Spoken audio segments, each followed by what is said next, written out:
გამარჯობა მოგესალმებათ ვანო შოუ პირველი იუმორისტული შოუ TV პირველზე ძვირფასო ტელემაყურებლებო ტრადიციულად სოლიდარობას უცხადებ ჩვენი გუნდის წევრ ონისეს ხადაძეს და მასთან ერთად რეჟიმის ყველა პატიმარს. ნუ მალე გათავისუფლებას უსურვებ, რა თქმა უნდა ყველას. გადაცემის სპონსორია Essence. გერმანული დეკორატიული კოსმეტიკა და აქსესუარები ექსკლუზიურად PSP-ში. გუშინ პროკურატურაში ჩატარდა ბრიფინგი, რომელზეც პროკურორმა მიხეილ სააკაშვილს და ოპოზიციური პარტიის დაპატიმრებულ ლიდერებს ახალი ბრალი წარუდგინა სახელმწიფოს ძალადობრივი დამხობისა და საბოტაჟის მუხლებით.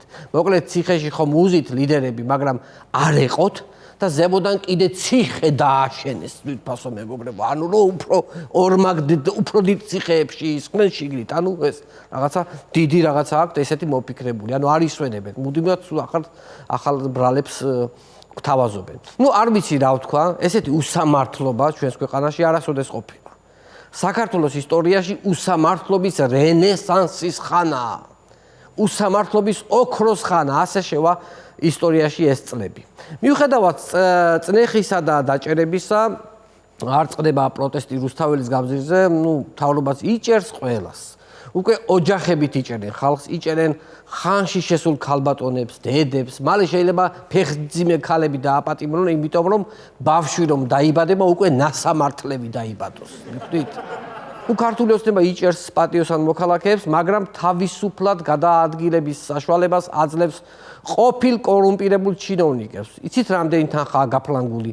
ბოლო რამდენიმე წელიწადში 5 მილიარდია მიღებული კორუფციული ტენდერებით, ძვირფასო მეგობრებო. 5 მილიარდი არის 5000 მილიონი. ანუ 5000 მილიონი მარტო ამ წვრილფეხა და მსხვილფეხა ჩინოვნიკებს და მათ ახლობლებს აქვთ მოპარული ამ ქვეყნიდან, რომლებიც მთელი ქვეყნის მასშტაბით იყვნენ ესე გაშლილები ესე. მთელ ქვეყანას მოდებულები, ერთი სიტყვით საქართველოს ჰქონდათ სკასავით და თვითონ მუშაფუტკრებივით შესეულები იყვნენ. ერთი მუშაფუტკარს უკვე ჩააბარებინეს 7 მილიონი დოლარის თაფლი. ალბათ დანარჩენებსაც მოუწევთ თაფლის გაცემა, რა ვიცი, მე ამის იმედი მაქვს. საინტერესოა რას ამბობს ამ მასშტაბურ კორუფციაზე გია ვოლსკი. მადლობა ღმერთს, მთელი ხელისუფლება კორუმპირებული არ არის.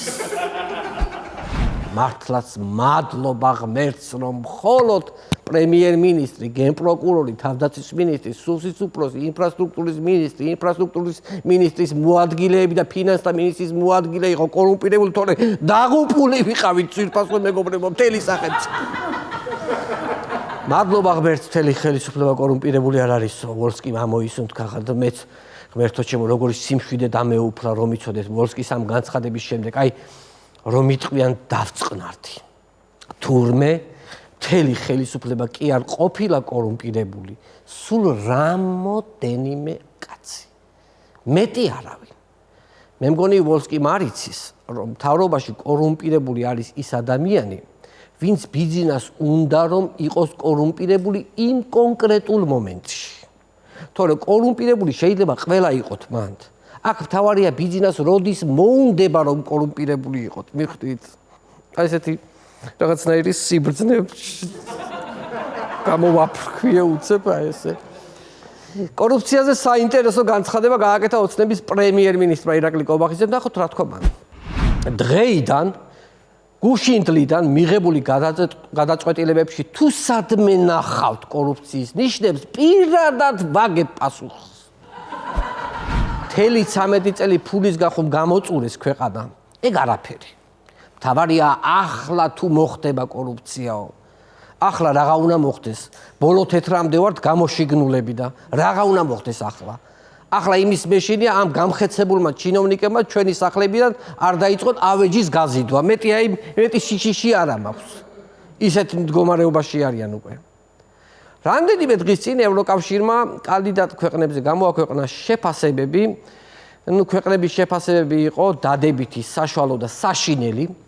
კატეგორიაში საშინელი მოხდა მხოლოდ საქართველოს ძვირფასო მეგობრებო. შესაბამისად საქართველოს მთავრობა. ევროპის შეფასებით საქართველოს მთავრობას მთელი რიგი პრობლემებთან ერთად აქვს დემოკრატიის უკუსლა. ამ შეფასებებს გამოეხმაურა ოცნების პარლამენტის თავმჯდომარე შალვა პაპუაშვილი. ნახოთ მისი განცხადება. დემოკრატიული უკუსლა არა საქართველოს ხელისუფლებას, არამედ ევროკავშირის ინსტიტუტებს ახასიათებს. შალვა პაპუაშვილი რას ამბობს? უკეთ რომ აგიხსნათ, წარმოიდგინეთ, გინდათ ავტომობილი. გააკეთეთ განაცხადი მერსედესის ქარხანაში და მერსედესმა მოგცათ შანსი რომ სრულიად უფასოდ გააძლევთ ავტომობილს. ოღონდ თუ მოუვლითო იმ შემთხვევაში მოგცემთო. ხო და ესენი მოახტნენ ამ მერსედესს, არ რეცხავენ, ზეთს და ფილტრს არ უცვლიან, ბოლოს კედელზე მიაჯახეს, ასე დაადრახუნებენ აქეთ-იქით და იძახიან რომ თუ რამეს აქვს უკუსლა, ეს არის მერსედესის ქარხანაო. როგორც ავტომობილებს უშვებენო. იფიქრებთ რა შუაშია მანქანა და ევროპაო, მაგრამ რა ვიცი, ვიღაცისთვის მერსედესი უფრო მტკივნეულია ვიდრე ევროპა და საქართველოს მომავალი და იქნებ ასე მაინც გაიგოთ უკეთ რას ხსნი მე მაგალითად. თავრობა რომ ლანძღავს ევროპას, ეს არ არის საკმარისი, პროპაგანდისტულ მედიებსაც იყენებენ ამ მიზნით. ნახოთ რა ინფორმაციას ავრცელებს ოცნების პროპაგანდისტული TV მედი. გერმანიაში საკანონმდებლო პროცედურების გამარტივების შემდეგ 22,000-ზე მეტმა ადამიანმა სქესი შეიცვალა. იმედი, ეს რა არის? უნდა გაამძაფროთ კიდე. თან ისიც როგორი კლინიკებია, ესე. შედიხარ მანქანით დრაივზე, გამოყოფს ექიმის სკალპელს, ჰოპ და გამოდიხარ დრაივიდან სქესი შეცვლილი. სქესის შეცვლის დრაივი, წარმოიდგინეთ რა საინტერესოა. ან ასე გერმანიაში 22,000 ადამიანმა სქესი შეიცვალა, ასევე 1000-ობით მამაკაცმა დაიწყო საკუთარი რძისგან ყველის და არაჟნის წარმოება. ესეც დავამატოთ რა პრობლემა, მეტი ფანტაზია, მეტი კრეატივი. არ ვიცი, ეს რეები ხდება მართლა ამ ევროპაში. ეს რეები ხდება გერმანიაში, ახლა რაც მოვისმინე, ახლა ჩასვლაც კი არ მინდა. მე რაც გავიგე, ვინც გერმანიაში ჩავიდა, ყველა კაცს ხმა დაუწვრილდა თურმე. მე ესეთი ამბავი გავიგე. თურმე ეს ყოფილა გაგების პირველი სიმპტომი. თავიდან სიცხეს გაძლევს 37 ნახევარს და მე ეს ხმაც გიწვრილდება ავტომატურად, თუ აი ესეთი ინფორმაცია მაქვს მე მაგალითად.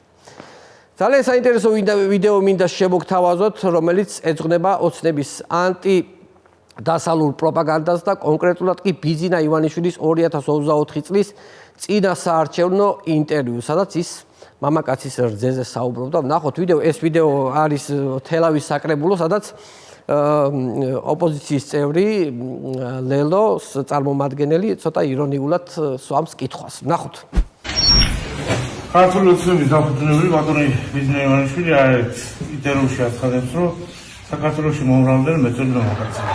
და მათი ძე არის ძალიან განვითარებული და ერთ-სამი მეწვეული კაცები. და ამასთან დაკავშირებით მაქვს კითხვა. დისკრიმინაციას ხო არა შავგილი, რომ კახეთში მარტო ქალებს უტარებს სკრინინგს და როდის გეგმავს ქართული ოცნება კახეთში მეწველ კაცებს ჩაუტაროს ძუძუს კიბოს სკრინინგი. აი ესეთი სხვათა შორის წელს ვერ მივედი სკრინინგზე, რავი დღეს ხვალ და ვერ მოვიცალე, რავი ჩატში დაწერეს და შეიძლება იქითა კვირაში წავიდე თელი უბნის ბიჭები, რავი ესე დაწერეს ბიჭები. იაზრებთ კი, ხო, აი ამ ინფორმაციას. საერთოდ რა მოსატანია კაცის ძუძუს კიბოს სკრინინგი? მაშინ როცა საერთოდ ყურადღება არ გვექცევა მეძუძურ მამებს. მეძუძურ მამებს მიტოვებულად გზნობ თავს. თავრობა სულ ფეხებზე ვკიდივართ. სულ ფეხებზე. ქართული ოცნება ლანძღავს ევროპას, აკრიტიკებს ამერიკას, სამაგიეროდ სიხარულით გვამცნობს, რომ სულ მალე საქართველოში 9 მილიონ კვადრატულ მეტრზე არაბები დაიწყებენ გრანდიოზულ პროექტის განხორციელებას. ფაქტიურად 2 ქალაქი უნდა აშენდეს და როგორც ამბობენ, დაგეგმილია 30,000 არაბის საქართველოში ჩამოსახლება. 2 მცხეთის ხელა ქალაქი. მოკლედ ოცნება ჰგავს დავით აღმაშენებელს, მან 40,000 ყივჩაღი ჩამოასახლა, ოცნებამ 30,000 არაბი. უბრალოდ განსხვავება ისაა, რომ აღმაშენებელმა დიდგორზე უკან წასასვლელი ჩაგვიხერგა და ოცნებამ კიდე წინ წასასვლელი გზა ჩაგვიხერგა მთელ ქვეყანას. 9 წლიანი პაუზის შემდეგ კვლავ განახლდა ჩვენი არაბი ძმები და დების დიდი მიგრაცია საქართველოში. ორი მცხეთის ხელა ქალაქის აშენებას აპირებენ 30,000 არაბზე გათვლის. იქით პაკისტანი, ინდოეთის დიდი შემოსევა გვაქვს, ზემოდან რუსების და ერთ 20 წელიწადში ქართველი ხალხი ახლა უკვე როგორც ეროვნული უმცირესობა იბრძოლებს იმისთვის, რომ დართონ ნება არჩევნებში მონაწილეობის და სკოლებში მრავალ ენებთან ერთად იქნება ქართულიც. ოღონდ არჩევნით. ქართული ოღონდ არჩევნით. ქართული ოცნებით ვინც უკმაყოფილო ხართ და ვინც ცვლილებებს ელოდებით, თქვენთვის ერთი ინფორმაცია მაქვს ძვირფასო მეგობრებო, ამ ინფორმაციას თავად ირაკლი კობახიძე მოგვახსენებს. მინდა რომ დავიწყოთ მუშაობა ქვეყნის განვითარების 10 წლიან სტრატეგიაზე. მე გავიგე რომ არმატურები და ჟეშტი ჰქონიათ შეკვეთილი საქართველოს გადახურვას აპირებენ მთლიანად რომ ზემოდან ღმერთმაც ვერ გადმოგხედოს ძვირფასო მეგობრებო. კობახიძემ 10 წლიანი გეგმა გაგვიწერა მშვენივრად თან 10 წელი ჩვეულებრივად 2036 წლამდე.